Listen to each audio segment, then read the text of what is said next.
Un saludo cordial. Hoy vamos a hablar de talasemias, alfa, beta, drepanocitosis, el diagnóstico y las claves. Sobra decir de que este es un tema muy importante en genética y hematología. Entonces hablemos de qué es una hemoglobinopatía. Las hemoglobinopatías se preguntan por su definición y sus dos tipos. Estas son enfermedades. No, vamos con la diapositiva. Entonces, estas afectan sus cadenas de proteína, específicamente la globina. Recordemos de que la hemoglobina del adulto tiene dos cadenas alfa y dos cadenas beta. Hay dos grandes grupos. Las hemoglobinopatías estructurales, en las que una mutación cambia la estructura de una cadena y produce una hemoglobina anormal, como la hemoglobina S de la drepanocitosis. Y las talasemias, donde el problema no es la calidad, sino la cantidad, que se fabrican por una cantidad de una cadena alfa o beta, lo que desequilibra la hemoglobina. Estos dos grupos son de los trastornos genéticos más frecuentes del mundo, sobre todo en las zonas donde hay malaria. Entonces, ¿qué hay que recordar? Hemoglopatías estructurales con hemoglobina normal y talasemias con déficit de una cadena son la base de este tema. Hemoglobinopatía Wikicommons. A ver, por acá. Si vemos imágenes de anemia de células falciformes. Que se, bueno, una imagen de IA. Este es un ejemplo clásico de genética. La drepanocitosis es una mutación en la cadena beta de la globina que cambia un solo aminoácido, específicamente el ácido glutámico, sustituido por la valina. Drepanocitosis. Y esto crea la hemoglobina S. ¿Se acuerda que yo dije ahorita hay varias hemoglobinas? Y cuando está suelta el oxígeno en condiciones de baja oxigenación, las moléculas se agregan y forman fibras rígidas que deforman el glóbulo rojo, dándole forma de hoz o media luna. Digamos que estas son las fibras, y estos glóbulos rígidos obstruyen los pequeños vasos y se destruyen, causando a la vez isquemia y hemólisis. Esta se hereda de forma autosómica recesiva, donde la enfermedad aparece cuando se heredan, ojo, las dos copias mutadas. Drepanocitosis por la mutación de ácido glutámico por valino en la cadena beta, que nos da hemoglobina S que emulsifica, es la clave de esto. Ahora hablemos de las crisis y las complicaciones de esa drepanocitosis. La clínica de la drepanocitosis se pregunta por las complicaciones del mismo.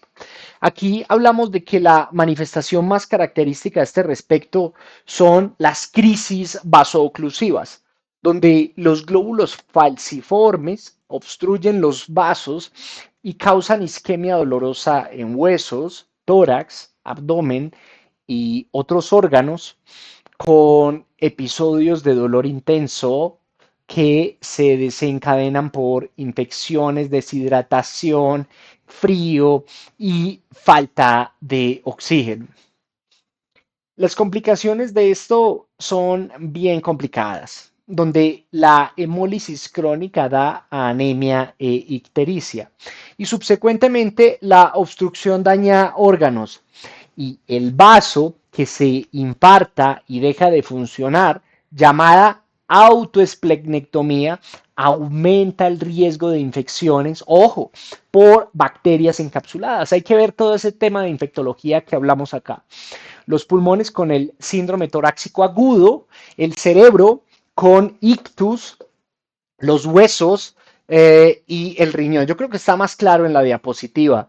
Por eso necesita hidratación, vacunación, tratamiento del dolor y fármacos como cuál, la hidroxiúrea, crisis vasooclusivas dolorosas, hemólisis crónicas y daño de órganos asociado a osteoesplenectomía con infecciones son ese quick de la drepanocitosis. Ahora hablemos del rasgo drepanocítico. Un aspecto de mucho rendimiento es bien preguntado, donde hablamos del rasgo drepanocítico.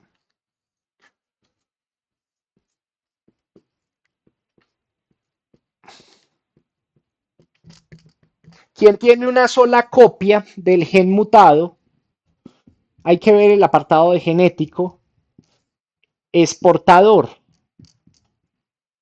Los glóbulos rojos tienen una mezcla de hemoglobina normal y S y no dan síntomas salvo en condiciones extremas de falta de oxígeno. Lo interesante de esto es que ese rasgo drepanocítico nos protege presuntamente frente a la malaria grave. El parásito sobrevive peor a los glóbulos rojos con hemoglobina S, donde esa ventaja explica por qué la mutación es muy frecuente en las zonas donde la malaria fue endémica, como África. Lo cual es un ejemplo muy importante de ventaja del portador o ventaja del heterocigoto que mantiene el gen en la población pese a la enfermedad del hemocigoto. Entonces, ese rasgo drepanocítico como portador sano que nos protege frente a la malaria es el ejemplo de ventaja del heterocigoto que es clave de esto. Hablemos entonces de las maravillosas talasemias, porque esto ya es un defecto de cantidad. En ellas no se fabrica una hemoglobina normal, sino que se produce poca cantidad de una de las cadenas de globina. Y según cuál falte, se distingue la talasemia, que es alfa, pues obviamente por cadenas alfa, y la beta por déficit de cadena beta, ¿no? Y ese desequilibrio entre las cadenas hace que las que sobran se acumulen y se dañen los glóbulos rojos que se destruyen, donde el resultado es una anemia microcítica e hipocrómica con una hemoglobina baja asociada a hemólisis. La gravedad de esto depende de cuántos genes se afecten directamente. Específicamente desde el rasgo talasémico casi asintomático, con anemia microcítica leve que puede confundirse con la ferropenia, hasta formas muy graves como la talasemia beta mayor, que dan esa anemia intensa desde la infancia y que requieren transfusiones frecuentes. Entonces, talasemias por déficit de cadenas alfa o beta que dan anemia microcítica o hipocrómica con hemólisis es lo más importante de esto. Ya vamos a acabar. Siempre exigente. Vamos a hablar del diagnóstico y el manejo de esto, donde las hemoglobinopatías es bien importante. Ante una anemia, ciertos datos nos pueden orientar.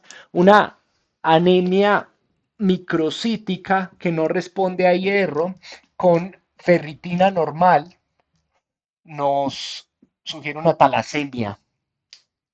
El frotis nos da hallazgos bien importantes, hablando de células falciformes en la drepanocitosis y células pequeñas y pálidas con formas peculiares en la talasemia. La prueba diagnóstica aquí es aquí me faltó mire, electroforesis de hemoglobina o el equivalente que nos separa, nos identifica los tipos de hemoglobina y nos detecta la hemoglobina S en el desequilibrio de las cadenas. El estudio genético nos puede confirmar esto. Muchas de estas se detectan en un cribado neonatal. Eso, en la práctica se dice que se debe hacer. Y el tratamiento va desde el seguimiento en las formas leves hasta las transfusiones, la implementación de hidroxiurea, el manejo de las complicaciones y en casos seleccionados, el trasplante o las nuevas terapias génicas. El consejo genético en estos pacientes es muy importante y por eso se reflexiona al respecto de esto. Entonces, electroforesis de proteína como una prueba muy importante con tratamiento según la gravedad es la clave de este diagnóstico. Muchas gracias.